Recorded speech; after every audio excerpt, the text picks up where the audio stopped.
everyone, welcome back to another video. If you are new here, my name is Megan. I'm a realtor in Lexington, Virginia, and today we're going to be discussing, should you trust the Zestimate? So once again, if you are new, make sure to hit that subscribe button so you don't miss any of the fun, and of course the notification bell if you want to be notified right away. And if you're returning, welcome back. I am so glad to have you here. Let's go ahead and get started.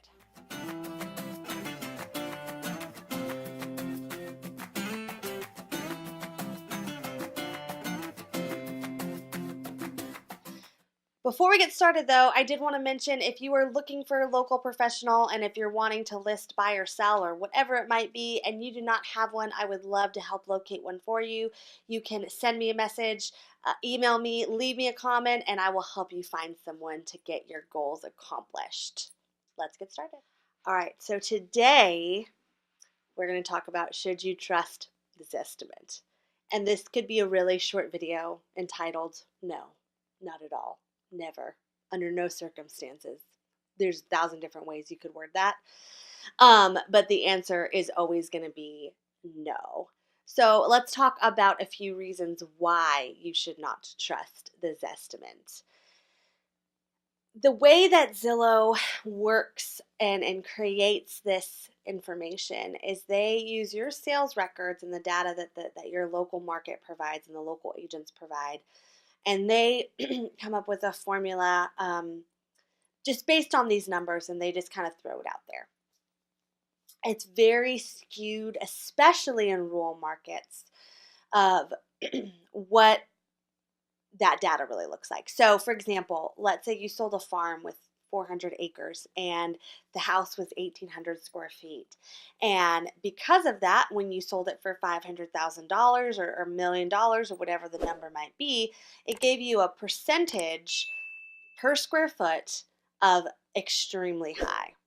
In fact, what's the math on that? Do the math for me really quick. We need to know the exact numbers on that. But what that looks like is they're taking that value and they're saying, okay, yes, you did have land with it, but we're going to pretend that all of that was your price per square foot of your house, which may or may not have any value. So that'd be about $555 a square foot. That's California prices right there. But that may or may not be accurate to any of the markets locally, and definitely not accurate if you had a lump sum of land that applied to your sale. What it's also going to do, it's going to give other sellers or buyers unrealistic expectations that now have set the tone of the market really, really high or really, really low, depending on what that might look like. For example, let's say you have a property that's extremely distressed, but it's in a really nice neighborhood. It was a foreclosure, and someone went in and they stripped all of the property. They took the floors up. There's really just a box that you need to go in and finish and make your own. And it's already a foreclosure, so it's already going to sell below market value. And then on top of it, you have all these things that need to be done to it. So it's sold at $80 a square foot when the normal price is around $160 per square foot.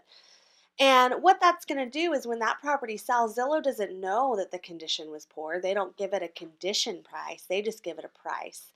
And so what that's going to do is that's going to affect the rest of the neighborhood, because it's going to populate a number and say, hey, all the rest of the neighborhood isn't worth as much because this house sold for so much cheaper. So while their intentions are good and they want to be able to create the best data for everyone and really help the market that they're in, the chances of it being accurate are probably 2% or less.